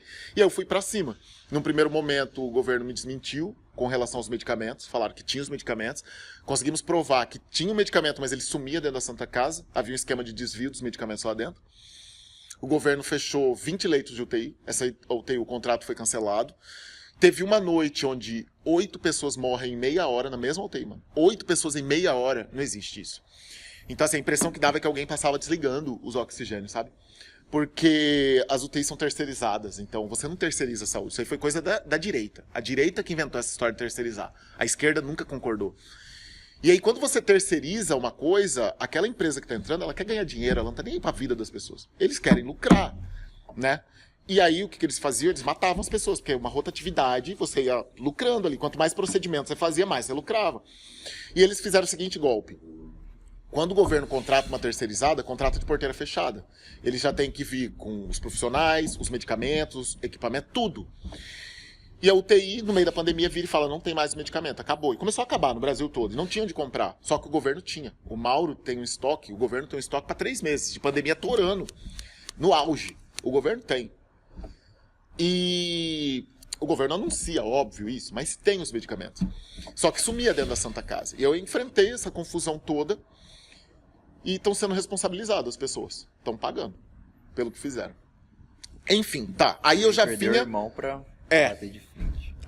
E aí eu já vinha nessa onda dessa revolta. 1 mês depois do meu irmão morrer, nasce a minha sobrinha. Minha irmã que tentou engravidar, 10 anos, nasce minha sobrinha 3 semanas antes. 1 semana depois que nasce minha sobrinha, Kathleen é assassinada no Rio. A Kathleen é aquela modelo negra, bonita, grávida, vai visitar a avó na favela, leva um tiro de fuzil, morre grávida. Cara, aquilo parecia que era uma irmã minha. Porque eu linkei com a morte do meu irmão, linkei com o nascimento da minha sobrinha e eu chorei por 3 dias. Então eu já estava num processo de ebulição. Eu sou TDAH, eu tenho déficit de atenção, sou hiperativo, sou bipolar e não tomo medicamento. Então é uma loucura eu lidar comigo mesmo, né? E eu sabia que eu ia explodir a qualquer momento. Eu já estava em ponto de ebulição. E aí um colega meu, porque ele é servidor público também, um colega meu vai até o shopping, compra um sapato, paga pelo sapato R$80, ele é acusado de roubo porque ele ia pra uma reunião em frente ao shopping. Então ele chegou no shopping, ligaram pra ele assim, ó, vai ter uma reunião agora urgente, você tem que vir. Ele tava com as filhas, ele deixa as filhas com a babá, ele tava de bermuda e chinelo, nós estamos em Cuiabá, a gente anda de bermuda e chinelo. Ele entra no shopping, deixa as filhas com a babá, compra um sapato, compra uma calça, se troca, se arruma pra reunião. Quando ele vai pra reunião, ele é abordado pelos guardas do shopping e a vendedora afirma que viu ele roubando o sapato. Ele roubou e ninguém acredita no cara. Só que ele estava tão nervoso que a nota fiscal estava no bolso da bermuda que ele chegou no shopping. Mas na hora do nervosismo, cercado de segurança, sendo acusado, ele procurava, ele não achava, ele não tem a nota fiscal, ele pagou à vista. Não tinha como ele comprovar, paguei no cartão aqui no celular. E aí você roubou, empurram ele torce o tornozelo. No empurrão que deram nele. Cara, quando eu vi aquilo, eu fiquei muito transtornado. Porque podia acontecer comigo. Podia ter acontecido comigo. E eu ia fazer Almerinda, eu tinha muita coisa pra gravar aquele dia de Almerinda, eu falei, eu vou ao shopping. E eu vou lá cobrar deles o que eles fizeram. E eu perdi o controle. A Almerinda entrou já aos berros e começa a gritar e vai aumentando e chama os seguranças. Cadê? Vem torcer meu tornozelo também. E o trem virou uma confusão, mano. Eu postei aquilo. Em poucas horas, 2, 3 horas, eu tava batendo 100 mil visualizações, somando Facebook e Instagram. Aí o Instagram deletou.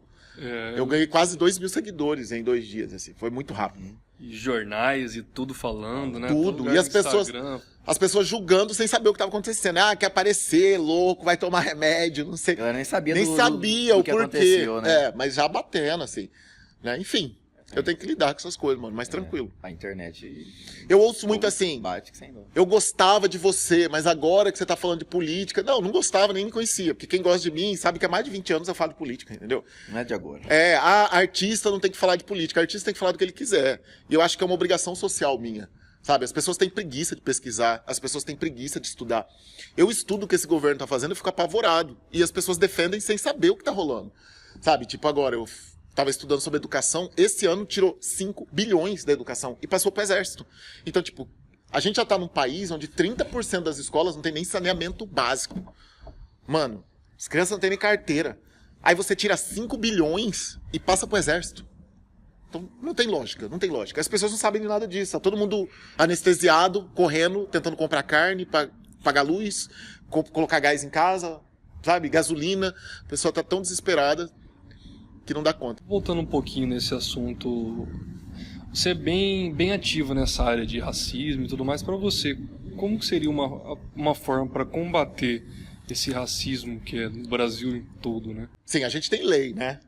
Só que a lei não é aplicada. Os casos de racismo, você leva à delegacia, ele nunca registra como racismo, nem injúria racial, porque aí tem uma pena, tem prisão, ele sempre coloca uma pena mais leve, sabe? Ele nunca coloca racismo. São raros os delegados que fazem isso, os juízes que aplicam essa pena. Não acontece. Então o primeiro passo é fazer valer a lei. Outra coisa, os policiais têm que andar com câmera no uniforme. Isso eu propus para o governador, ele aceitou semana passada e falou que vai implantar em Mato Grosso.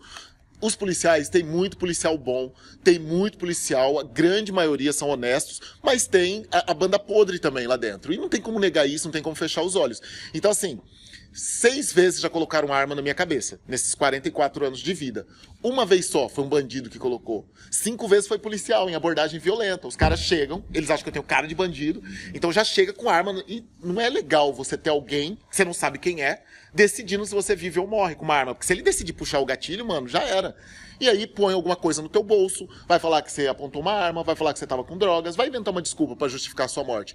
E todos estando com câmera, acabou a abordagem violenta. Acabou você sair, chegar numa favela tirando e falando que deu tiro em você. Acabou a morte de Kathleen nas favelas, como aconteceu com essa moça, entendeu? Essa é uma saída para diminuir a violência policial contra nós negros, porque nós somos as principais vítimas. Sempre. Eu lembro que eu tava no terminal, tinha aquele terminal da Bispo, Dom José, eu cheio de código, voltando da faculdade, tarde da noite, sei lá quantas mil pessoas lá dentro, daquela lata de sardinha, eu tava com uma amiga minha, psicóloga branca, entraram uns 30 policiais, mano, no meio daquela multidão, e eu falei, eles vão vir em mim, já comecei a atrair aquilo, sem querer. Tá vindo, cercaram, assim, todos cercaram, mão pro alto, não sei o quê, eu tava fazendo direito, falei, vocês vão explicar por que vocês vieram em mim, tem que ser quantas mil pessoas, por que eu? Cala a boca, não sei o quê, eu usei minha professora, eu falei, eu sou estagiário da Maria Erotides, quem é o responsável da operação? E não sei o quê. Foi no chip, né? E aí, pronto, afastaram, quando eu falei o nome da Maria Erotides, resolveu. Então é isso, mano. O que eles acharam? Que você tava sequestrando? Não acharam que eu era bandido, queriam ver se eu tava com droga, arma. Eu cheio de código, cheio cara, sim, rapaz. Uma operação, né? É uma operação. E, mano, é dia a dia. Eu fui trabalhar, eu tava sem carro nesse dia, eu fui de ônibus. Só que eu tava com muita dor ainda, porque eu demorei muito tempo pra assumir a dor do caso da tentativa de suicídio. Eu fiquei com uma dor crônica que nem morfina tirava. Então eu tive que aprender a conviver com a dor por muitos meses. Então, às vezes, eu tinha dificuldade pra andar de dor. Às vezes, eu tinha que ficar em pé, segurando. Mas, enfim, eu falava, vambora, tem que trabalhar. E esse dia eu tava sem carro e fui trabalhar com muita dor. Eu sentei assim no ponto de ônibus, mano, coloquei minha mochila do lado, assim, Caralho, aí para uma caminhonete. Achei que ia descer alguém pra pegar o ônibus. Aí desce um senhor que tava dirigindo, vem em mim e fala assim, você tá aqui há muito tempo? Achei que ele queria saber se o ônibus já ia passar. Eu falei, não, eu cheguei agora. Ele, de que lado você veio? Eu falei, eu moro aqui, moço, na esquina, né?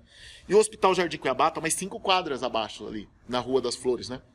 Aí eu falei, eu moro aqui na esquina. Ele veio vir na direção da minha mochila. Ele, não, porque assaltaram o meu carro, roubaram o meu notebook ali e falaram que foi um negro de coturno. E eu tava de tênis, assim, eu lembro que eu levantei meu tênis assim, mostrei pra ele, ele pegou minha mochila, mano. Aí ele veio assim, pegou minha mochila pra ver se eu tinha um notebook dentro. Aí ele segurou assim, colocou, e eu fiquei sem reação, porque na hora...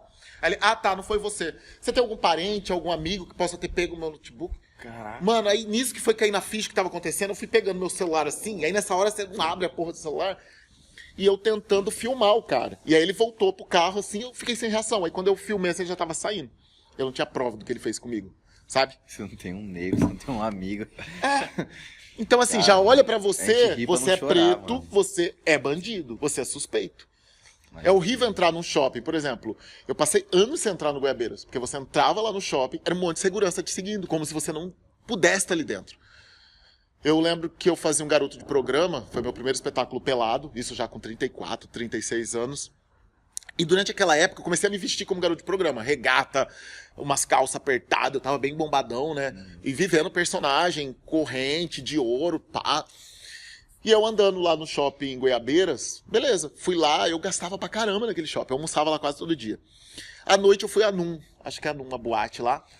E aí um segurança, um negão que tava lá na porta, virou pra mim e falou, você tava no Goiabeiras hoje, né? Falei, fui lá. E ele descreveu a roupa que eu tava. Você tava assim, com uma regata do exército, não sei o quê. Eu falei, fui eu mesmo.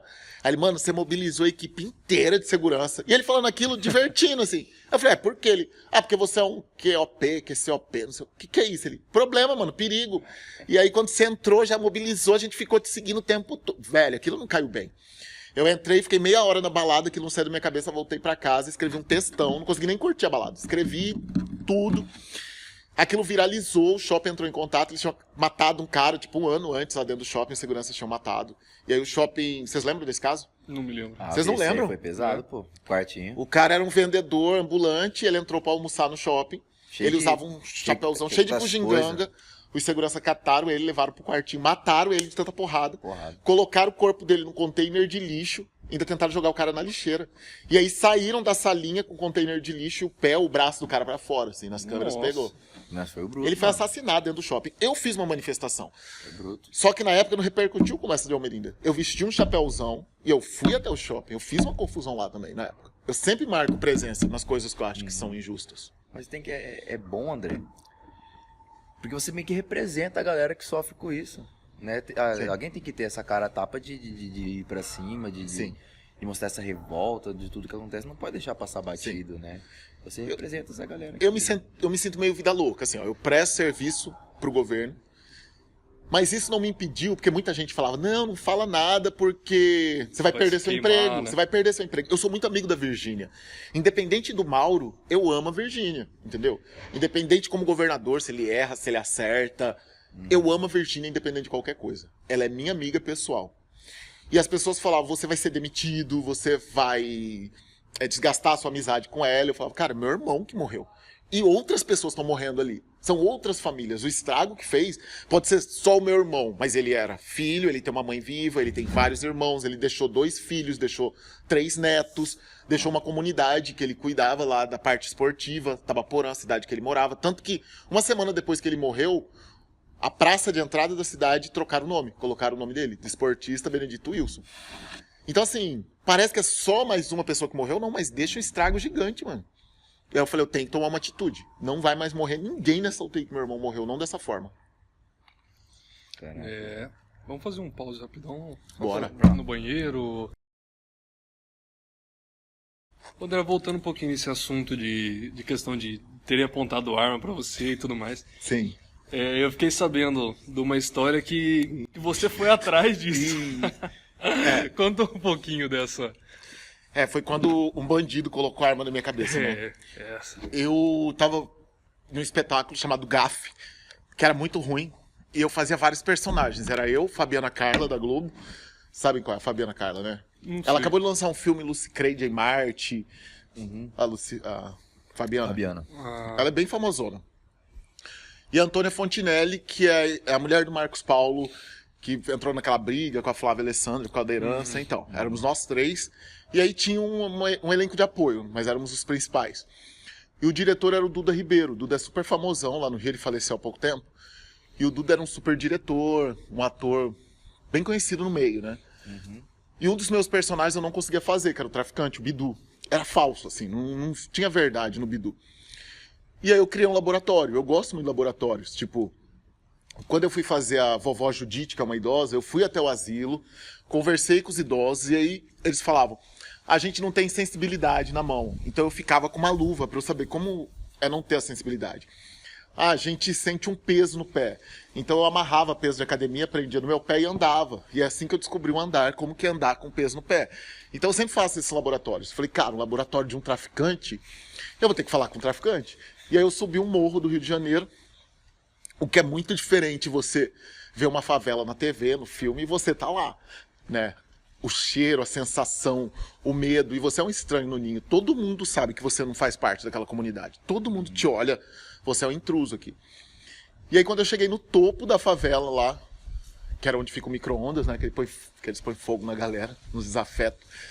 Tinha uma mesinha, tinha um cara bem magrinho assim, contando dinheiro, tinha uns papelotes de cocaína, umas trouxinhas de maconha, tinha uns comprimidos, umas coisas assim, um monte de coisa. E um velho sentado numa cadeira de fio assim do lado, né? Um velho assim de uns 70 e pouco, mas era muito acabado, parecia que ele tinha uns 120, assim, o velho lá morrendo. E o cara me olhou assim, acho que ele não viu perigo em mim, ele me olhou e continuou contando dinheiro. E eu parei, eu não sabia como puxar assunto. E eu falei, é agora, né? O cara não falava nada. E eu falei assim, brother, quanto que é essa tua maconha aqui? Esse cara pegou a arma que tava assim em cima e engatilhou. Olha aqui, seu filho da p... Quem você pensa que tu é pra tu chegar aqui e pôr no dedo na minha droga? Eu falei, não, irmão, eu não encostei o dedo, não. Tá me chamando de mentiroso, seu p... Tu encostou que eu vi. Agora eu vou atirar. E aí o velho acordou com a gritaria, né? O velho acordou, olhei assim pro velho, meu olho já assim lacrimejando, mano, assim, tipo, vovô, morri. Vovô, me ajuda. Aí o velho disse, atira logo na cabeça desse filho da p... Eu quero ver o corpo caindo. Aí eu falei, agora já era, velho. E o cara começou a pôr uma pressão, assim. Aí eu lembro que eu falei assim, eu tenho uma filha. Na época eu não tinha filha nenhuma. Eu tenho uma filha. Eu tô perguntando a tua família, p... E aí o cara assim, você sabe rezar? Você sabe? E eu não sei se ele engatilhou, mas eu lembro que assim, só era, da minha percepção, só faltava ele puxar o gatilho. Comecei a me preparar para aquilo. Ele, você tem quanto aí? Eu não lembro se era 50 ou 20. Falei, tipo, R$50. Ele, tu vai levar essa maconha de 20, vai levar esse não sei o quê, vai levar esse pó de 10. Eu falei, não, não quero pó, não. Quer sim, p... Já desci cheirando. E assim que eu construí o personagem. Quase perdi minha vida nesse laboratório, né? Cara, que laboratório, hein? Foi foda. Que loucura, hein? Várias loucuras no mundo pra ser um ator ali. Pra ser um ator achando que é fácil interpretar, pegar a vivência, filho. Não aconselho, ninguém vai Não faça isso em casa, né? Não faça em casa. Ô, mas que papo bacana que a gente teve aqui, André. Vamos finalizando por aqui. Quem sabe no futuro você... Na verdade, quem sabe não. Você vai voltar, né, André? Pra contar quem sabe... esse projeto seu que você tá tendo agora. Podemos falar rapidamente. A gente vai estrear um canal no YouTube. Estamos gravando os vídeos, né? Arquivando. Eu quero ter pelo menos uns 30 vídeos pra poder lançar, pra não ter perigo de chegar uma semana, algum imprevisto, não ter conteúdo pronto. Né? Estamos acumulando, formando uma boa gaveta. É um elenco dos sonhos pra mim. Sou eu, o Xomano, Cabeça... Mati Lemos, que é uma mulher trans maranhense que mudou pra cá, pra Cuiabá, a Duda Mesavila, o Wesley Oliveira, o Vagton e a Eloá. Então a gente tem assim um elenco muito diverso, desde a bonitona até o coroa, a mulher trans, né? Gente obesa, então tem de tudo, assim. Tem negro, tem branco, homem, mulher. Bem diversificado. Bem diversificado, tentando atingir. Qual vai ser a pegada, André? Seria uma versão cuiabana do Porta dos Fundos, aquele tipo de conteúdo. O nome vai ser? Então, tô segurando ainda. Vai soltar assim, né? Mas eu investi todo o dinheiro. Eu comecei a guardar no início da pandemia, mesmo no aperto. Tem uma conversa que os ricão aí tomam uma injeção que aplica na barriga, que tem uma versão mais barata, mas tem uma injeção muito poderosa que custa 20 mil. Não sei se vocês já ouviram isso. Pro Covid, né? E aí eu comecei a guardar. Falei, mano, se minha mãe pegar, ela vai tomar esse trem. Ela vai tomar essa injeção de 20 mil. Eu comecei a guardar. E aí, quando meu irmão morreu, eu já tinha uma grana guardada. E eu falei, cara, eu vou investir sem equipamento. Qual que é meu sonho? Meu sonho é fazer cinema. Meu sonho é... E aí eu comprei tudo que foi possível, estourei meu cartão, investi mó grana em equipamento e vai sair. É isso aí. Pô, que Tá massa. vindo aí, hein? Quem sabe se precisar de alguma árvore lá, chama a gente. Segurar alguma coisa, garçom. Beleza. A gente vai ter muitas Garçom. participações, né? Olha, a gente aqui tá em Cuiabá. aí, então, Inclusive, alguns conhecidos confirmaram. Velaton vai participar. O Wilson Santos vai participar. Não vai aparecer lá de bike lá. Ele gosta de andar de bike pelo centro. Várias pessoas conhecidas vão Bacana, participar cara. do Vem nosso projetão pra renovar mesmo o cenário aí. exatamente. Não só Mato Grossense, como com certeza com esse elenco de peso vai estourar o Brasil todo. Amém, velho, amém. E o A mundo gente aí. espera sucesso. Ninguém entra no jogo pra perder, né? Entra A no gente jogo pra perder. espera sucesso.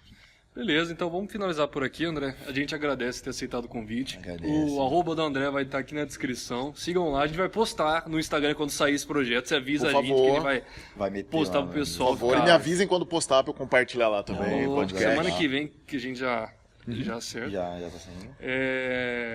E é isso aí. Agradecer o público que ficou aí com o nosso vídeo, né? Gostou aí, deixa o like, comenta, compartilha com os amigos. É verdade. E obrigado, né? O público é o termômetro, né?